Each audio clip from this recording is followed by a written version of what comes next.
Good evening, everyone. This is Angie Stewart from My Inner Light here in Kardec Radio. Right now it's 9 p.m. Eastern Time, and it is a pleasure to be here with you, even if you're not listening to this live right now, but you will be able to get the recording version via YouTube or Kardec Radio directly. So, as always, if you are new here, the thing we always do, we always have some water.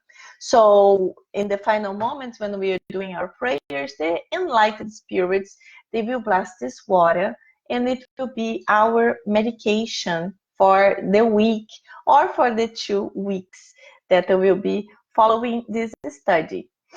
And if you are new too, we studied these two beautiful books, Among Brothers of Other Lands. This book was psychographic by two beautiful mediums, Chico Xavier and Valdo Vieira, and they psychographic the books together.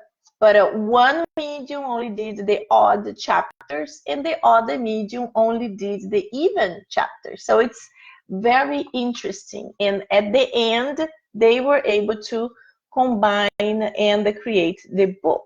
So we'll be studying this for 40 minutes. And then the last 20 minutes, we are going to be studying the gospel according to Spiritism. And a lot of, oh, it's boring, I don't like it, I don't want it. It's not. It's a very, very, very important book for us to understand. Because many times when we are reading alone, it gets difficult and it might be boring to some people. But when we are together, making comments, remembering certain stories, it can be much more exciting. So I am inviting you right now to please write your comments, write your questions, anything you think it's good, I will be reading so we can make it more fulfilling, more exciting. And before we do our prayer, let's see who arrived here already. Matthew Mills, hello Matthew, welcome to the study. Sol Souza, hello Sol, Teresa Castro, you guys are always here. Carla, very, very nice to see you. Hipólito Rebolo, hello my friend, welcome. This is awesome to have you guys here. So, as now that we already gave the introduction to the ones who are new, let's just calm down for a few seconds. Let's do our initial prayer. So let's just do our initial prayer and then we can start. Dear God, beloved Master Jesus, thank you so much for the beautiful opportunity to be here, studying Spiritism together, trying to better ourselves, to be a better person. It's much, much easier with the teachings, the beautiful moral teachings of Jesus, and these teachings we will get from this book. So please give us perseverance and the strength to be able to do it and continue doing it on a daily basis. Thank you, so be it. Very good, my friends. So if you were new, I usually read the chapter because I don't know if you have the book. It's beautiful book, beautiful messages.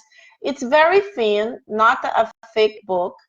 And the chapters are just 1-2 pages, so very easy to read and to understand. And even if your English is not the best, because we have lots of Brazilians and lots of people that the English is not the main language.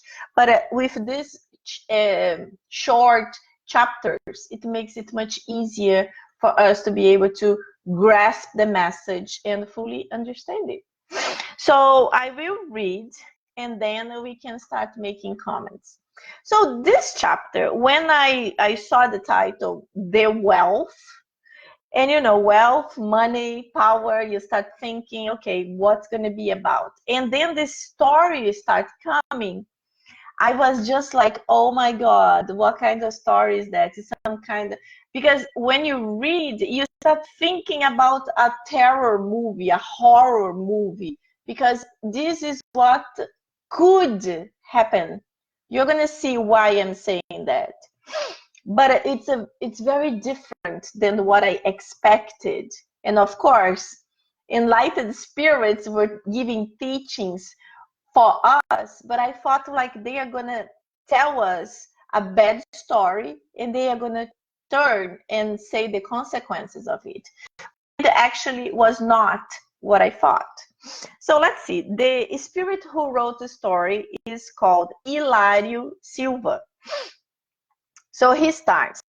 Amelia Cowper, elder, was at her home in the surroundings of Chesapeake Bay in the countryside of Maryland when Craig Peter, one of her many nephews, paid her a visit to see how she was doing. Your Uncle James, she said to her nephew in reference to her discarnated husband. Since he became a medium in a spiritist temple, he gave everything he could to the needy. He did not leave us debts, but after the funeral, I got to know that even our own house was financed, and due to that, I went bankrupt. Are you bankrupted? Asked the young man. I only have the clothes I am wearing, clarified the old woman. And I am referring to a piece of old furniture, she said. But thank God my treasure is in this safe. The young man knew the uncle and aunt from old times when they had precious oil reserves in Texas. Thinking to himself, he deliberated that the aunt should accompany him. The day after, the Cowper widow gave her baggage to her nephew and got into the jeep, carefully carrying her small safe. So a new life started for her. Craig, who had a prosperous farm in Virginia, called Edward, his elder brother, who had a neighboring farm.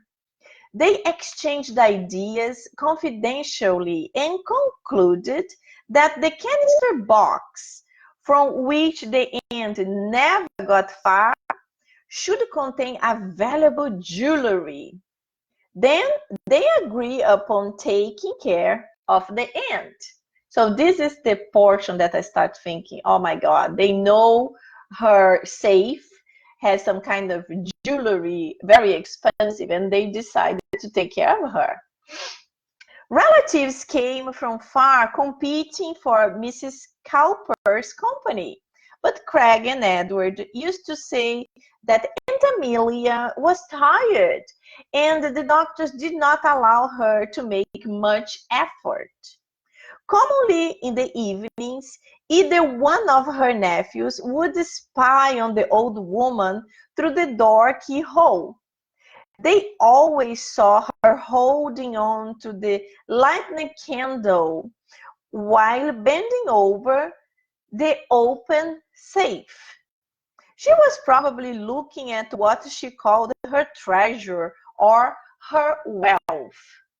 Thus, she lived for 9 more years, always requested by the whole family and respectfully treated for both of her nephews who maintained her interested in. When death broke this situation down and conducted Cowper widow to a better life, Craig and Edward locked themselves in the bedroom and took over the coveted safe. However, when they opened it, they found only an old volume of the Gospel and sleek volume following message directed by the discarnated aunt. My sons, may God reward you for the charity towards me, but be careful with life on earth. And with her long experience experience in the world, the elderly woman finished her message with verse 10 of chapter 6 in first Paul to Timothy. For the love of money is a root of all kinds of. Some people eager for money wandered from the faith and pierced themselves with many griefs. So this message was taken in New York in July 10, 1965. So very beautiful message, and it shows us very differently than what I thought, that the nephews, they really loved their aunt. So they really took care of her for love. And they didn't want to be an intruder in her life and ask, Aunt, what do you have inside? What is that we want to see? But curiously, they used to look and see the ant bending in the safe and taking something from it that she thought was extremely valuable. And it is, as we understand the gospel is a really beautiful treasure that we are still trying to understand. We are still trying to be able to grasp the messages from it and put in practice. Because many times we even understand the message. We even think the message is beautiful, but we have the problem in really fulfilling the message, actually living the message. Oh my God, my battery is dying. 1 second.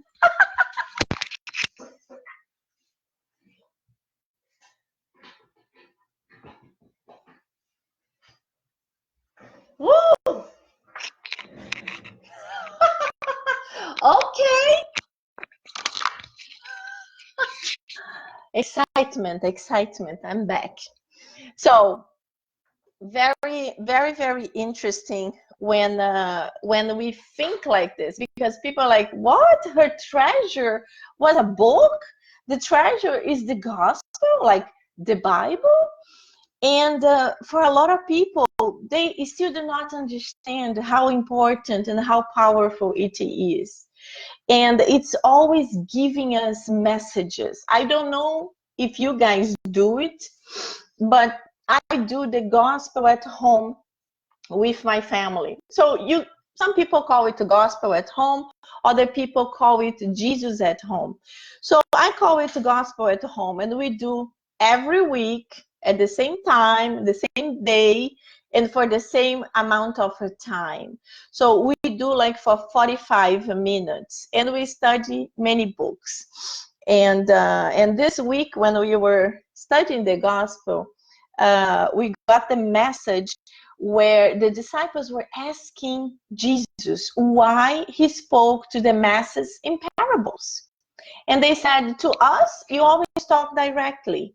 But to the masses, to the huge amount of people, you talk in these stories. So they're like, we don't understand. Why don't you say straight to them what you want to say? And then he said, because they are not prepared.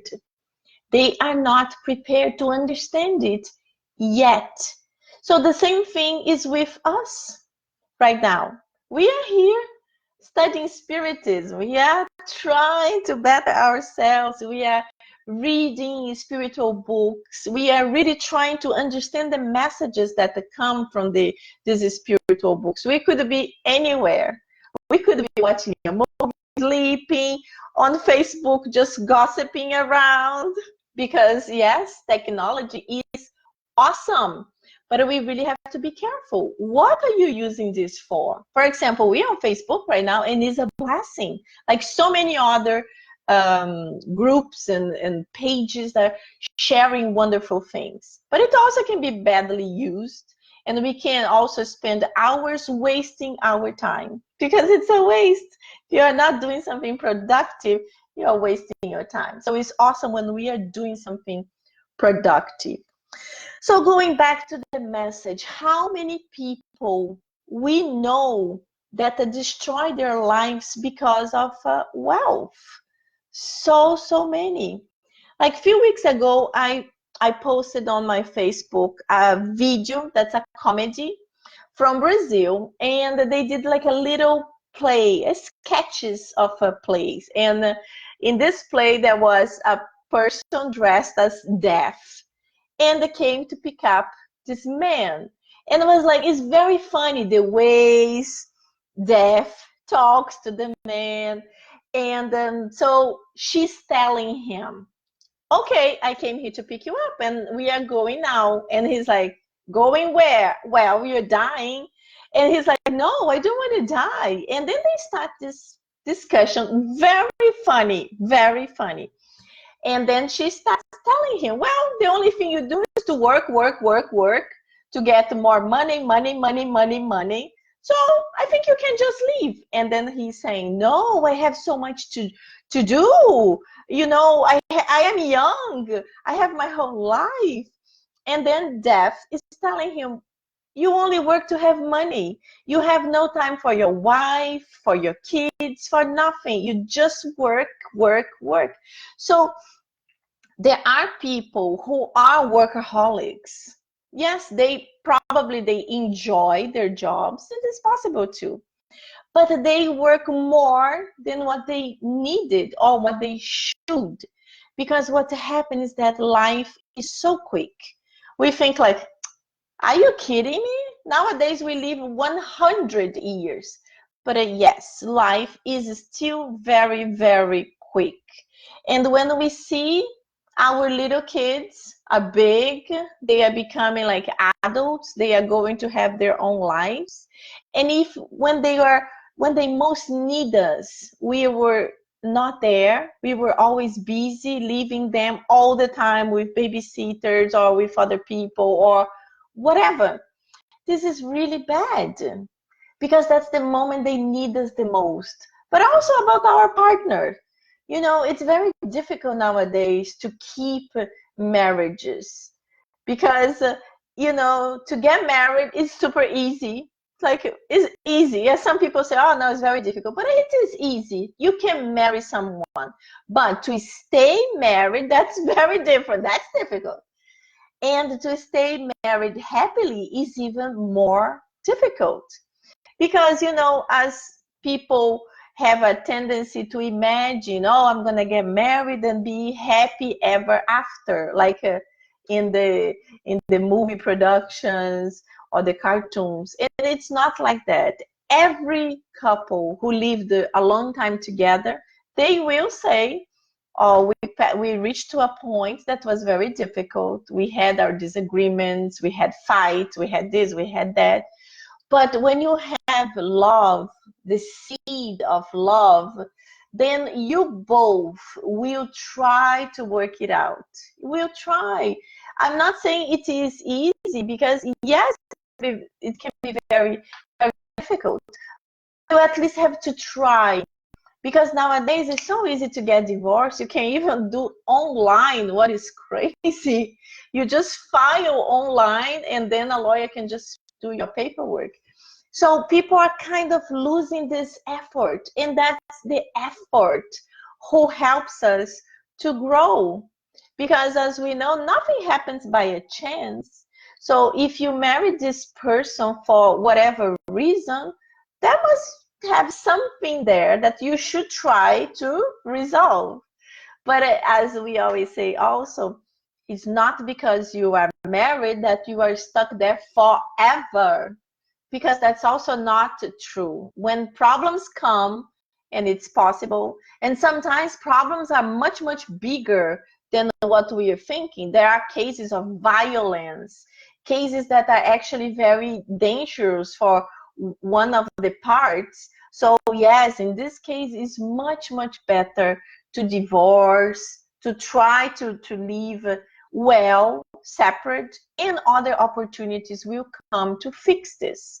And that we can always amend things. What I'm saying is like that people that the first moment, okay, that's it. Or I saw a guy that's more handsome and I don't want this husband, I will try another one. That's what I'm trying to explain.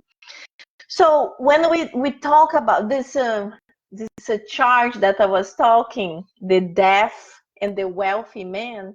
So she was able to make him to understand that all the money of the world that he had, he was not going to be able to use.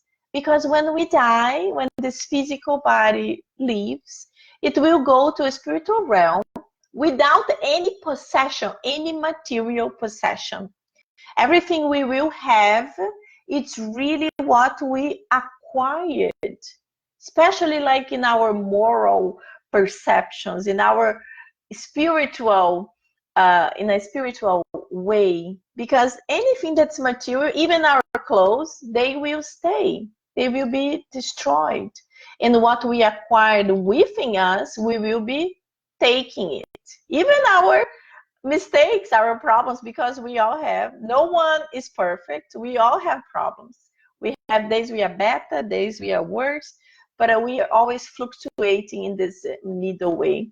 So wealth is a blessing, but it is also a danger to the ones who own it or who desire it desperately. So one day we will be able to understand the power of wealth and use it in a very good way.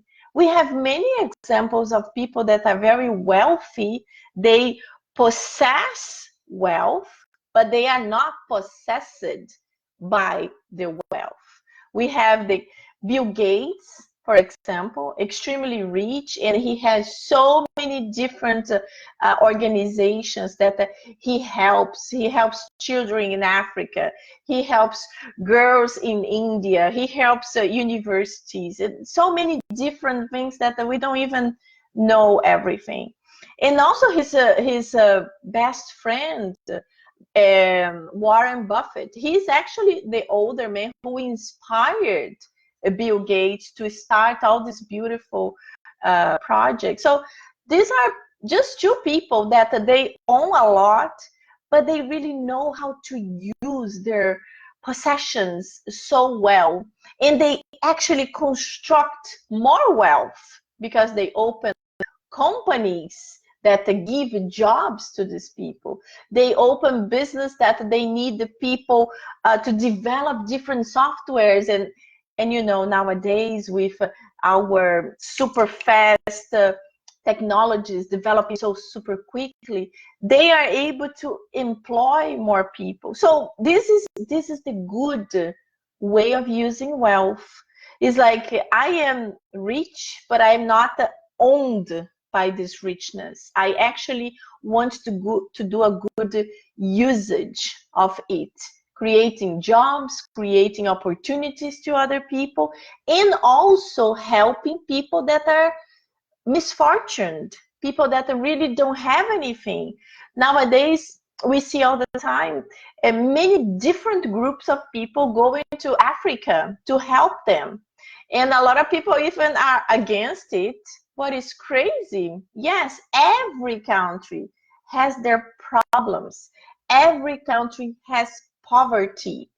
But as a few of my friends who went to Africa, they said there the poverty is so extreme that the most poor person in Brazil doesn't experience what they live.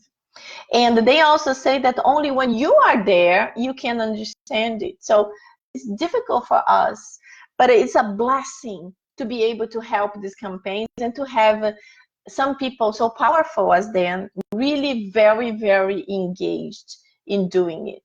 So let me see if anyone anything here, and then we can have comments. Let me see if it's not frozen. Oh no, it's good. Hey, Polito, very nice to see you here. Fernanda, very nice, Fernanda. Fernanda is also here from Miami. Very good. Carla is saying the signal is weak. Oh my God, are you kidding me? I bought 2 repeaters to better the internet.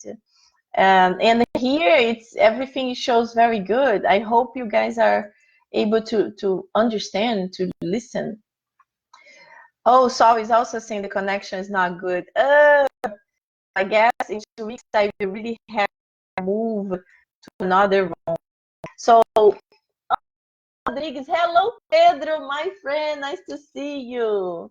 So Matthew Mills said, hey, last night at work, a woman I work with is in a serious distress because she's taking on the phone with her daughter and she's afraid that she would commit suicide. Oh my God, that's another huge problem of our societies nowadays.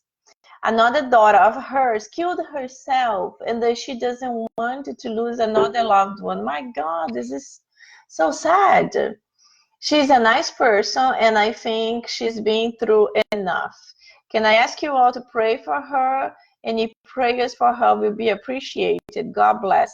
Yes, of course, Matthew. Please, when we finish, you can actually write me in private also.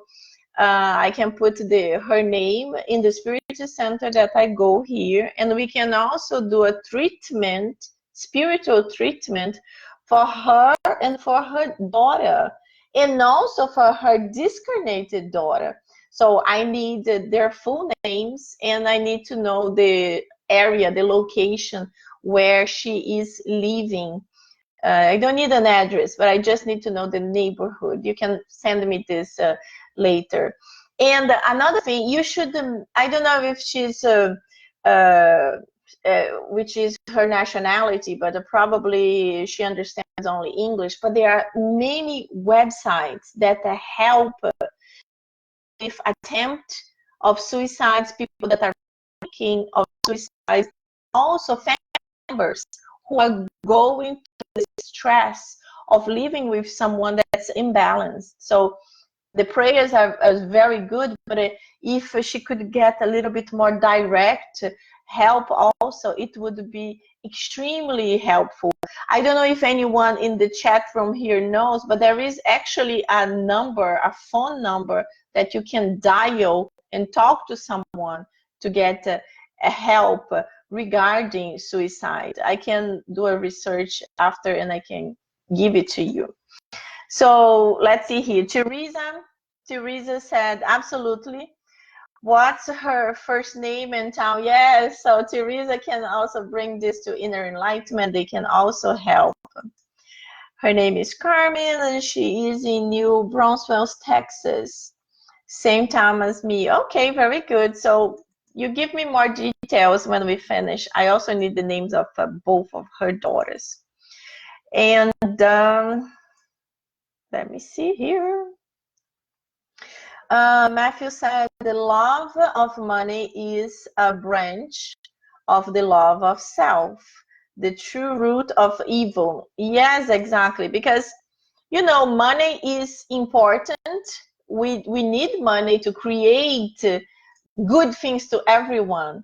But there is a big difference in using well the money or being used by the money, seeking money in a way that nothing else matters but the money.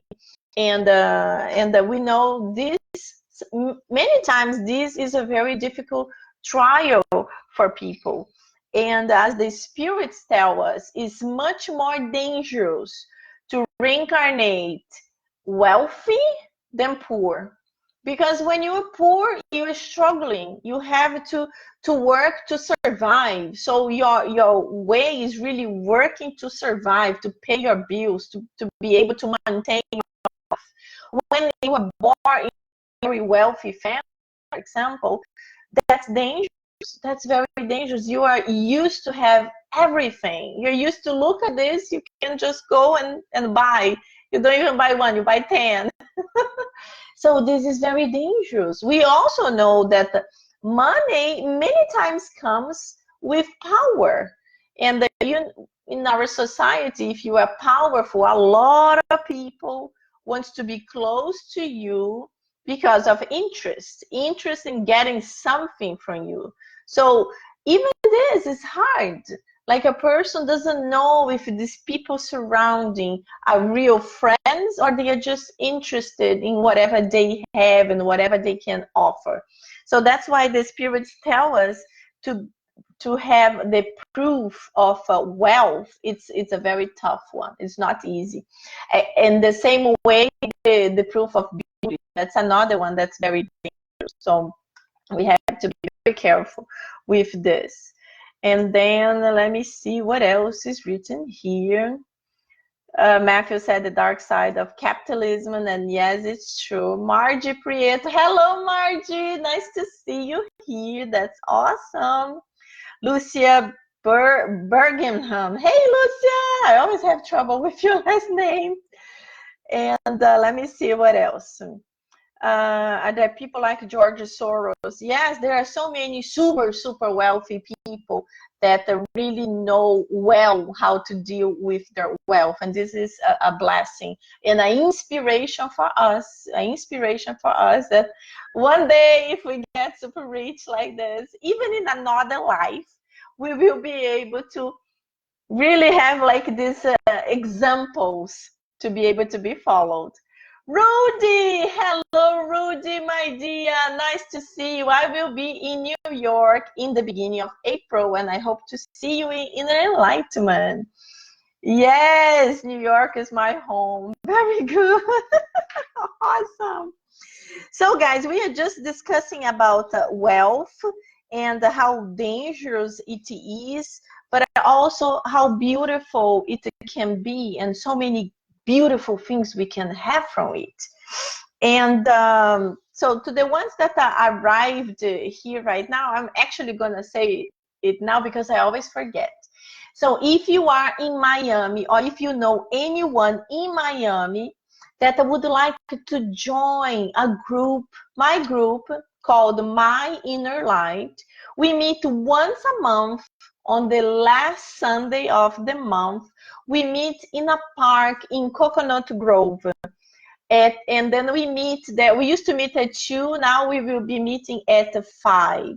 So we meet like for 2 hours, and then we have some food, and it's really exciting. We study the Spirit's book and the Gospel. So if you know anyone living in Miami that would be interested, please let me know. It will be a blessing to have more friends joining us in this great study. So I think that's it from this message, for us to understand how money is important and how it is dangerous. And when I was mentioning before that, when I was reading the text, I was like, wow, this is like a horror movie.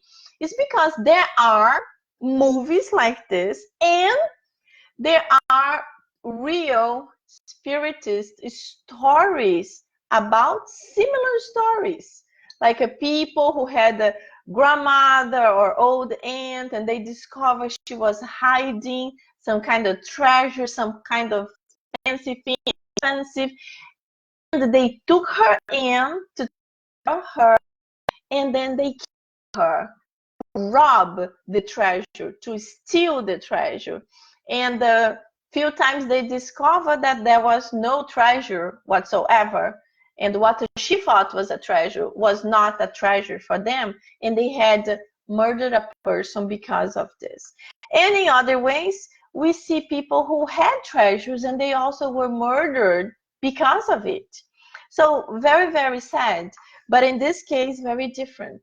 We saw that the nephews really loved the aunt, respect, and took care of her until she died. So beautiful message. So now, if you have the Gospel according to Spiritism, pick it up, and we are gonna go to where we were last week. And today we're gonna study chapter 5. Chapter 5, the title is Blessed Are the Afflicted. So this is a great chapter. I remember when I read this chapter many years ago, I could not understand anything. I'm like, how is Jesus saying that it's really good to suffer? This is crazy. I don't want to suffer. Nobody wants to suffer. But that's why it's a blessing to have the gospel, because the gospel digs deeply in all these doubts we we have and explains, and it's really like a wow. So it's like a light, turning on a light and really understanding it. So the blessed are the afflicted is one of the beatitudes that Jesus told to the people in one of his sermons, the Sermon of the Mount. It's actually the longest one, the longest sermon that Jesus gave. And there are many different beatitudes. And the Kardec takes four beatitudes, and he studies, analyzes the four beatitudes. So in chapter 5, we are going to be studying blessed are the afflicted. So I'm just going to read this little part where Jesus said, blessed are they who weep, for they shall be comforted. Blessed are they who hunger and thirst for righteousness, for they shall be filled. Blessed are they who suffer persecution because of righteousness, for the kingdom of heaven is theirs. And then we also have, you are blessed, you who are poor, for the kingdom of heaven is yours. You are blessed, you who are hunger, for you shall be filled. You are fortunate, you who weep, for you shall laugh. So that's the point. When I read, I was like, how I'm going to do that? If I am a poor person suffering, I am blessed, but it's how I'm blessed. I don't want to be blessed like this. That's what I was understanding. And then the gospel comes and gives you the understanding, gives you the wake-up call. And we have the justice of afflictions. And then we have the compensations that Jesus promised to the afflicted of the earth cannot occur except in the future life. So this for me was already a huge awakening. It's like, whoa. So all these beautiful things Jesus is saying is not actually in this life, but in a future life. So if you're suffering now, in the future life, it will be different. And then we have, without certainty about the future life, these maxims would be nonsense. Even more, they would be a falsehood. And then, but even with this certainty, it's difficult to understand the usefulness of a suffering in order to be happy. So these are the comments of Kardec, and they help us so much because we start like, yes, I understand what he's saying and I agree with it. So what is the answer? And then Kardec continues. Kardec continues deeply. And then he starts talking about vice and virtue. He starts talking about so many people who are really mean, who commit terrible things, and their lives on earth is kind of okay, it's kind of good. And there are people who are really good, very nice people, and they suffer so much. They go through all kinds of tribulations, and they can never get out of it. Like, even when people help them, sometimes they even fall again in a worse type of situation. And it's difficult for us to understand, how is God good if there are these huge differences, these huge discrepancies? But then we have to understand, as we just said here, that life is eternal. We are living one experience, and we will have thousands, millions of experiences. If you think that Jesus incarnated on earth around 2000 years ago, but he was already a pure spirit, how can you become a pure spirit? Just with a lot of experience. Jesus was created by exactly like us, pure and simple, not pure, simple and ignorant, like basic thing. But through reincarnations, we experience many things, and some spirits take better choices than others. Some commit a lot of mistakes. others commit less mistakes, and they continue evolving towards the light. So when Jesus came to earth, he actually created the planet Earth. So can you imagine this spirit? The people who study deeply say that he had millions or billions of reincarnations to be able to become the governor of our planet.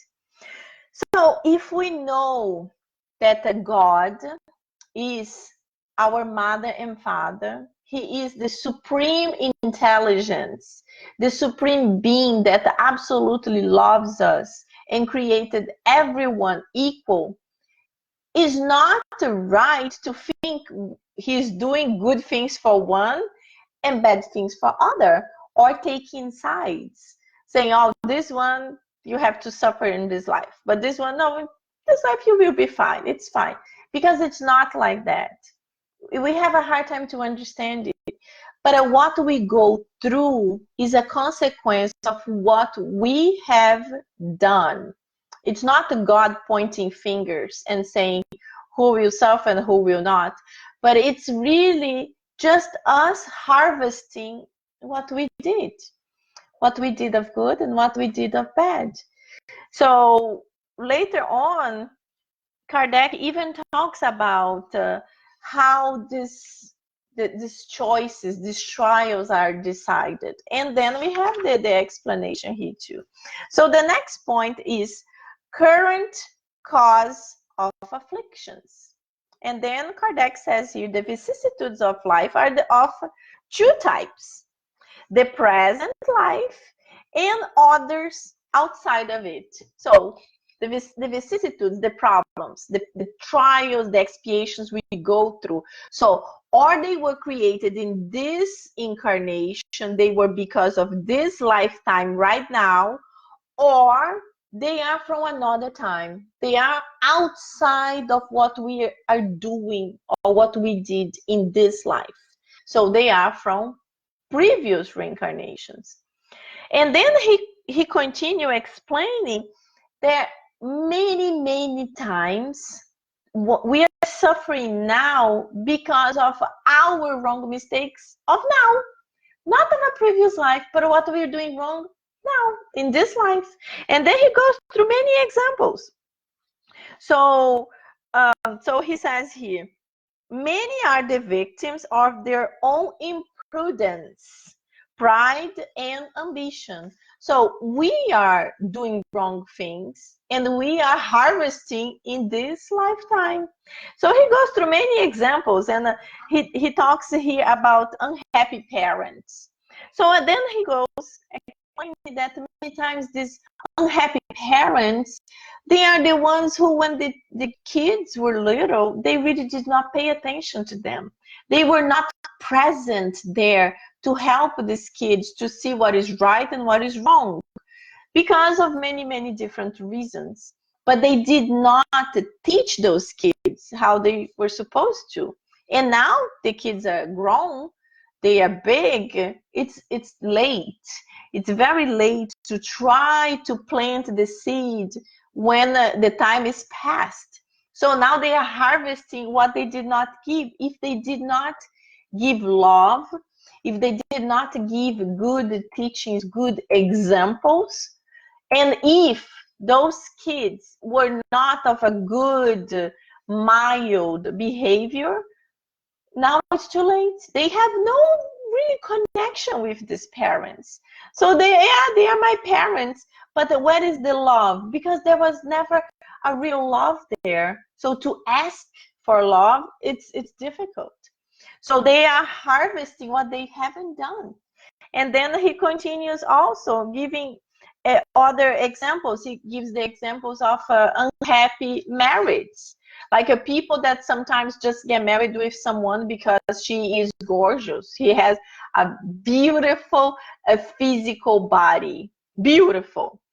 And then this gorgeous young girl, she will get older, or she will have a baby or whatever. And then she loses her body. Well, it's not that we are going to all be 20 forever.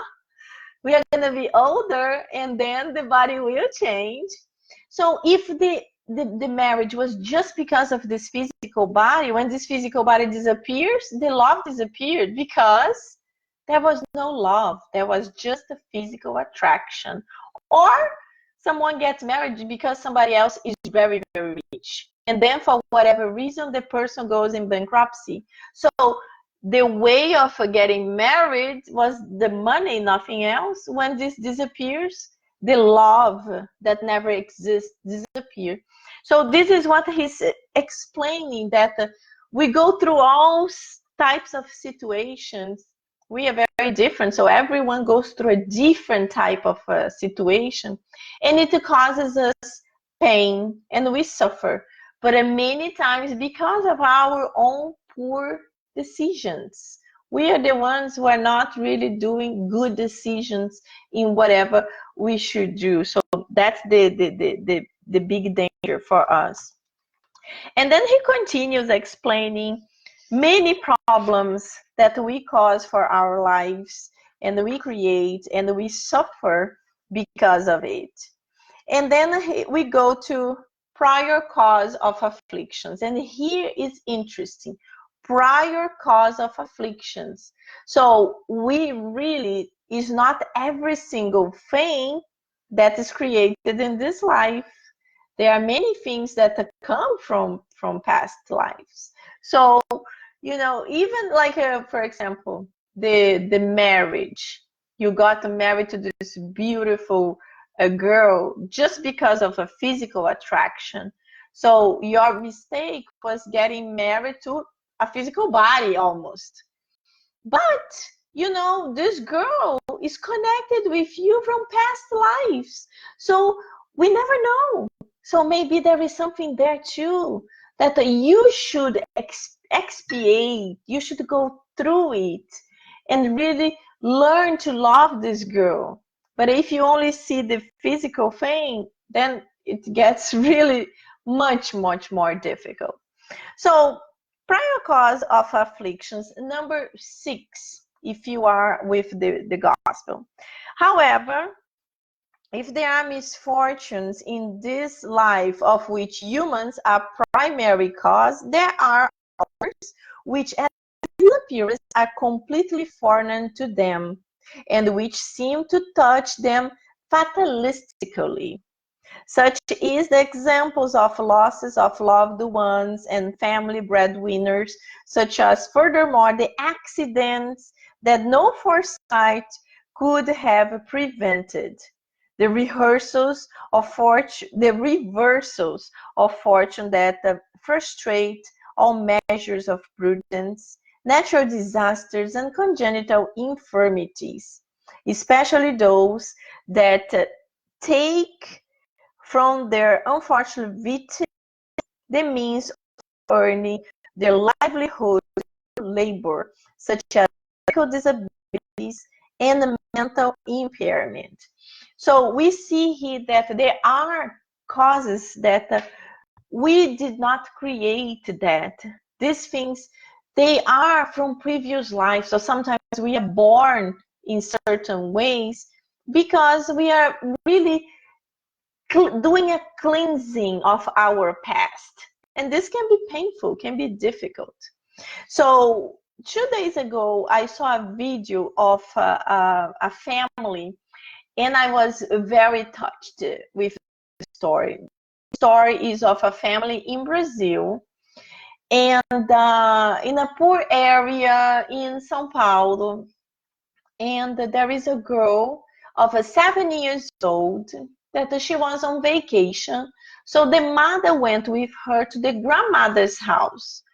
And so the grandmother lives in a house. She's in the front of the house, playing on the floor, in the front of the house, playing on the floor. The street is a small street, so there is not a lot of traffic. So the grandmother thought it's safe for her to play here. And she was inside the house, was in a neighborhood that was like a family, not really dangerous. So the door was open and the little girl is playing on the floor. And then in front of her house, there is a house of another family where the the father of the house, the older man, he died last week. Oh no, 2 weeks ago.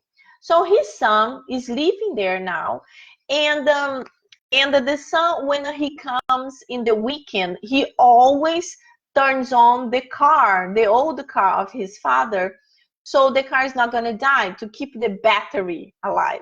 So he always turn on the car and just like leave the car working for a few minutes and turn it off. So he used to do this for many days. I don't know how long, but in this day he goes there to do the exact same thing as he had done. And he said he does not understand how it happened. But when he turned on the car, instead of being neutral, because, you know, Brazil cars are not automatic, they are manual. You have to really change the gear. So in Brazil, we always put in neutral. So when you turn on the car is not going to move. But in this day, the car was in reverse. So as soon as he turned on the car, he said the cars are going backwards and he couldn't control. He said it was really fast because it is a narrow street. So when his car went backwards, the car immediately removed his gate. He had a metal gate, broke the gate, and the car went on top of the gate straight back and squeezed the little girl against the wall of her grandmother's house. So when I heard it, I was just like, oh my God, oh my God. This is a terrible disaster because this poor man, it is really sad. It's a fatality, but even if it's a fatality, it is very hard for them, for both families, for this man who was turning on the car of his father who just died a week or two ago, and for this poor grandmother who is taking care of the little girl in front of her gate. And the little girl, she didn't die there, but on the way to the hospital, she died. And they went to interview the grandmother. And the grandmother was so strong. I could not believe it. She was giving an interview and she was saying, this is a fatality and there is nothing that could be done. God wanted my grandchild to go back to him and there is nothing we can do. And the reporter said, well, but don't you think it's a mistake because, you know, he should have the car verified before turning on. And the grandmother said, unfortunately, this thing had to happen. And God wanted my grandchild with him. I was just like, I was appalled. I was just like, my God, this is a spirit of this grandmother that she is so strong. Because only when we really, really have faith, we can say things like that. Because people who say they are faithful people, and when a tragedy strikes them, they started, oh, why me? God is mean to me. This shouldn't happen. Or even worse, start attacking the other person. And they sue them and they hate them and you're the devil, you killed my granddaughter. And then I'm like, oh my God. So I was in disbelief with this grandmother. And then I start thinking about the daughter because, the daughter left her child with the grandmother to take care and she went working. So I'm like, oh my God, this daughter now, she's going to be really crazy, desperate, angry, all kinds of feelings that you start thinking. And the reporter went to follow the woman, and he was able to interview her when she was leaving the cemetery. And then he went to talk to her and he asked her what were her thoughts.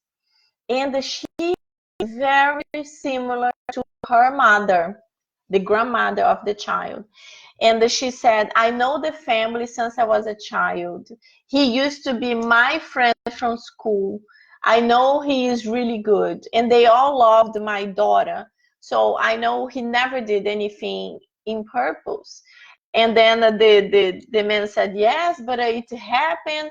And she said, like her mother, it was a fatality. And the God wanted my daughter. So I accept.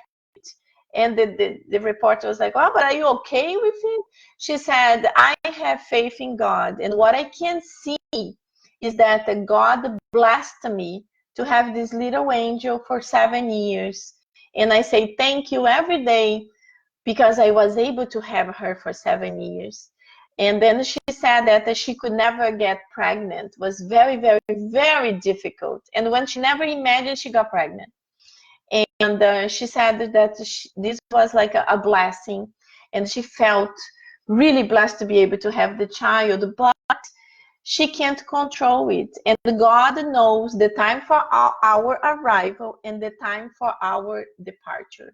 So this grandmother and this mother, they are really unbelievable spirits, showing this inner strength, this inner faith that we all need. We all need. Because it's very easy to be faithful when everything is good. Everything is good. It's very easy to pray, to be happy, to go to a spiritual center, to go to a church. But when things are really difficult, that's when we are being tested. That's when our testimonial time arrived. And that's when we have to have more faith to be able to overcome it and not start questioning God, why me? But okay, I had to go through it. So please help me to overcome it. Help me to understand so I can get a lesson from it and move on. Exactly like these two people, these two women did. And she even said that she will go to talk to the family, but her friend, the neighbor, he is in shock. So he cannot face her. He is desperate. And she's actually saying that she wants to offer him consolation. I was just like, oh my God, this is like an amazing spirit. And when we think about ourselves, if you have kids or nieces, and you imagine something going similar to this, would you be able to do it? It's very hard. It's very hard, very hard. But we know that's what we need to do. That's how we need to do. We need to be like them. But when we think about ourselves going through this, it's very painful. We are all different. We will all react in different ways. But it's beautiful to have these examples of faith and have this inspiration. So we have this within us, and we understand that's how we have to be. So this is like really a powerful thing that happened this week. I was so appalled with this. So let me read the few messages here. So Saul said, I love this chapter. Yes, I love this chapter too. Very, very powerful for us to go through it, fully understanding it, but so important. So Gabriel Inácio said, howdy people, thanks a million for your time and for all those knowledge, many blessings. Hey, my friend, thank you for you being here with us. It's always a pleasure. Saul said, I was thinking why her guardian angel didn't help the little girl, probably because it was her time to go, right? Yes, so when these fatalities happen, we always think like, oh, but if this had happened, but if that had happened, but if the guy had checked the car. But what happened really is that it had to be like this because of reasons that we don't understand. Something connected to her in the past and not to him, because we know that nothing happens by a chance. So if this man had to go through this pain of killing this little girl, who is going to be really traumatizing for him, is because there is a connection in the past. So we don't understand, but it was necessary to go through it. And as we know, if this little girl had to perish like this, if it wasn't with this neighbor, was going to be in a different way, in a car accident, in another way, but she had to go through it. So we don't understand the reasons of God, but we have to have our faith to accept it, to take the lesson and to move on. So that's why I say it's hard, because it's very painful when we think about it. But it's a teaching that we all have to learn. So my friends, it's 10 o'clock. It was a pleasure to be here with all of you. Thank you so much for being with us. And let's do our final prayer now, and let's drink a little bit of our blessed water. Dear God, beloved Master Jesus, thank you so much for being with us.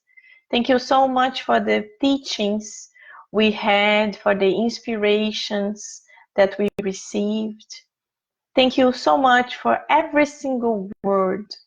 And please, Master, help us.